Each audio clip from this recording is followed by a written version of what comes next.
Well, hello and welcome and all that other good stuff.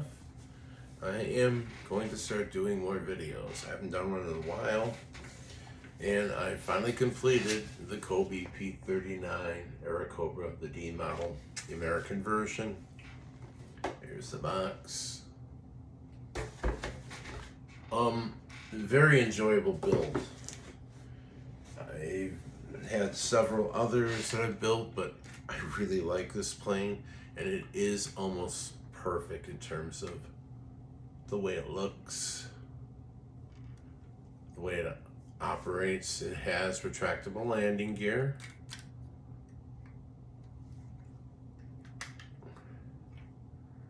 And when the gear is retracted, it is extremely streamlined in a very beautiful plane. About this plane, aside from it being a build, and I'll just go on the Cobi portion of the build, it was a very good build. Dimensionally very nice. Much more true to the actual plane than the original one. And the original one was the first Cobi kit I ever built. And I'll do a video comparison of the two of them, but right now, for the sake of brevity, I'm going to just do this about this particular one. And I will be doing one on the Soviet version. There are two versions of this plane. I just ordered it, and as soon as I get it in, I'll build it and I'll do the same thing. But have a good look at this. I mean, this is probably one of their better kits.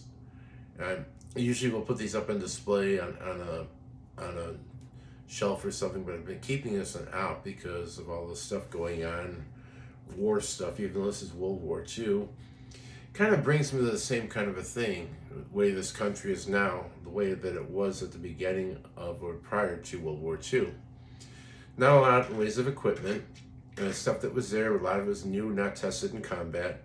And this particular plane was one of them. This was an Army Air Corps requirement for a high altitude fighter interceptor to intercept bombers, capable of going over 300 miles per hour and not being a fabric covered biplane like most planes were in 1936-37. Well, this thing was checked out and designed, and basically prototypes were built, and it flew in 1938. So when this thing flew, this is an awfully advanced aircraft in comparison to some of its peers. All metal, monoplane, retractable landing gear.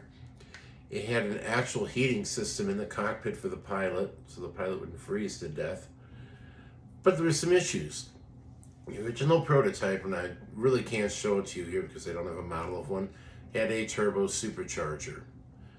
Turbo supercharger means it's got a turbocharger. It will have plumbing for the turbocharger and bulge out on the plane. So the sleek aerodynamic look of this plane would be not what you see.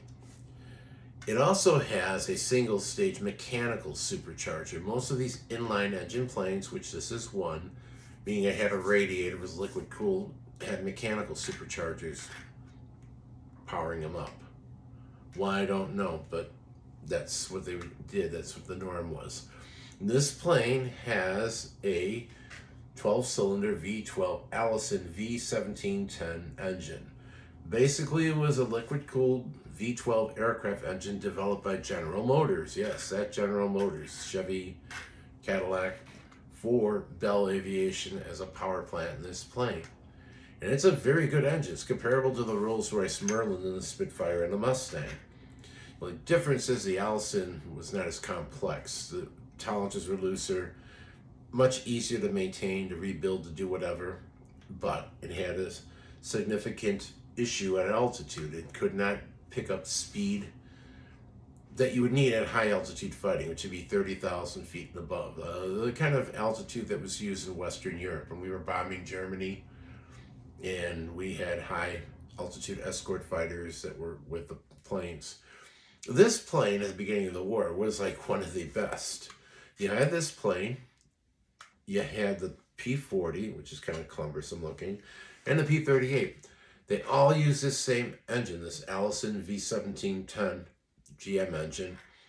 The only difference is in the P38, they actually had turbochargers with the supercharger. So it was turbo supercharger. There were two engines on the P38, and I don't have a P-38 to show you, but those of you familiar with World War II aircraft, it's a twin-engine one with a forked tail.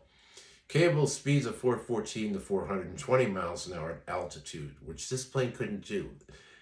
What they did was they removed the turbocharger off of it, so it only had a single-stage supercharger on it. It did not have the turbocharger, which was actuating with the supercharger. So what it did to this plane is it restricted its usage to 15,000 feet. I mean, where it probably would get its max power. You go up beyond that, it started to suffer and actually kind of like lost speed somewhat because it could not perform at high altitudes. It was a poor performer.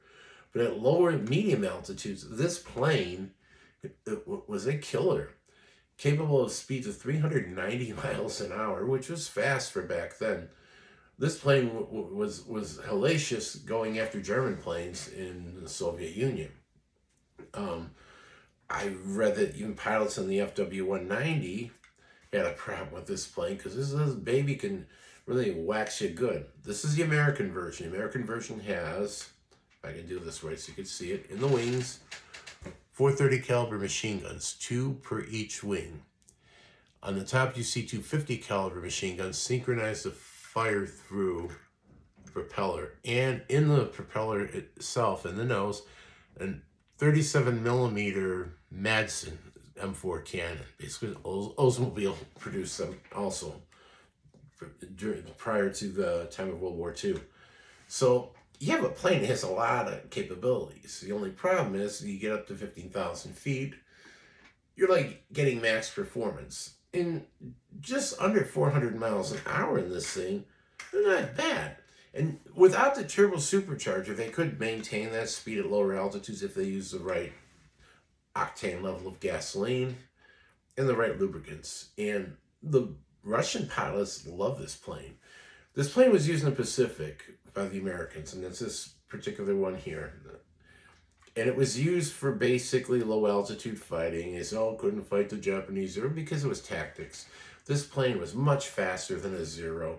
And had they adopted tactics with this plane, like they'd done with other aircraft and stuff, they wouldn't have the issues that they were like whining about with it. And the plane would have actually performed for them the way that they wanted to. But I mean, it is what it is. And part of it is the government purchasing when they purchased these planes. They could have went and worked at making it the way they wanted in terms of speed, but to cut costs and to get it out quicker, they went ahead and they eliminated the turbocharger, which means you're relying on a single-stage mechanical supercharger. But that being said, if you're going to fly this at low altitudes, almost 400 miles an hour at that altitude is wickedly fast. And this plane actually maneuvered pretty well. If you're going to use this to get to Zero, you would have needed an altitude advantage. And then dive on the Zero would have been dead. Because this plane had much more inertial power and speed going into a dive. That was a tactic that the military used called boom and zoom. Boom really fast, zoom, boom out of the way, and back up again. That's what they did in China with the P-40s, the Flying Tigers. It would have worked probably better with this plane because this plane is a lot more better in terms of maneuverability. I mean, it flew better and was an awesome plane. In actuality, this plane, I believe, I'm going to check this, so I don't want somebody coming back and telling me I'm giving them the wrong information. Out of every American-made plane in World War II, the plane that destroyed the most Axis aircraft was the P-39. The reason it did that was because it was given as Lend-Lease to the Soviet Union. The Soviet Union had several pilots that shot over 40 planes down with this plane. They were aces using the P-39, not their Yakovlevs or MiG fighter planes, but they were flying this plane, and they did really well with it. I mean, in terms of it being a terror, and some German pilots, I've read some accounts, did not like going up against this plane because this plane was heavily armed, it was fairly maneuverable, and it's fast. It catch up to you quick and boom, you're dead. Try to survive a hit from a 37 millimeter gun shooting explosive shells that could disintegrate your plane right in the middle, level of sight. And the Soviet pilots used that gun to shoot down German planes, so it make a lot of noise. Let me show you a little bit more feature-wise of this. It has tricycle landing gear, which was innovative for 1937 when they designed this, and even during the war. But this feature here, the tricycle landing gear, this is what all jets, it's common jet landing gear. And this was an innovation by Bell Aviation for the P39. Made it land pretty good. It had this Allison V1710 engine, which gave it power at lower altitudes. And it was very well armed. It was a durable plane. The pilots could feel safe surviving it. You can't see it here because of the way the modeling thing, it had doors. Doors would open on either side. The pilot could climb out like he was driving a car. It had a heating system in it. And this engine drove the propeller by way of an extension shaft, which went underneath here, underneath the pilot's seat, to a gear reduction device that was in here by the propeller, which controlled how the propeller would spin while in flight. And this plane was actually, it did a good job. I know it was poo-pooed in American service because they wanted something that could fly at 30,000 feet at 400 and some miles an hour and defend the bombers. This plane could not do it. Neither could the P-40, and the P-38 could, but the P-38 was limited because for whatever reason, the Allison engines did not really work that well in Northern Europe. They were better out in the steppes of Russia. They were better in the Pacific, but they didn't do it well flying in Europe, in the air up there in northern Western Europe. So the British had this plane. They had a ton of them. They didn't like it. They went and started playing with the weapons. They took the Browning machine guns out, put their own Browning 303-inch machine guns in. They removed the 37 millimeter gun for a French Hispano Suiza 20 millimeter cannon. And the only thing that they left in it that was original were the 50 cal machine guns in the nose. When the Soviets got this plane, they took out the wing guns. Some of them had pods of 50 caliber machine guns in the back, and all they had were the 250s in the nose, the 37 millimeter, and the 250s that were on the wings. A lot of the Russian pilots took all the guns out of the wings, using only the 250 cals and a 37 millimeter to go ahead and use it as a fighter plane that way, utilizing the strengths of the plane and making the center of gravity of this plane better for maneuverability, and that's why they took these guns out. They did really well. They did an awesome job on the Germans with this, and like I said, it was a really good plane. It's just a shame that our own country, didn't utilize what they had, which was a very good airplane when it came out. But what they could have done, and this is just me from this knowledge of what I know about engines and stuff, whether it be in an aircraft or in a car, if you have a weakness with your supercharging turbocharging system and you have a single stage turbocharger or supercharger, if you do a two-stage, that alleviates the problems that you have with gaining altitude, which this thing had in flying faster at altitude. That being said, this is actually very good plane. If you were to build a Cobi model, I would say, and you're an American and you want something historical from World War II, build this plane and research it. There's more detail stuff I could go into, but I'm trying to keep this kind of brief. I'm going to go into more detail as the more I build these things and start to change around what I'm doing. I'm going to do more videos, and I think learning history through these aircraft and making these videos more detailed and explaining them more and slowing down my hand motion so you could see them better, give you a better picture of what these were and what they did.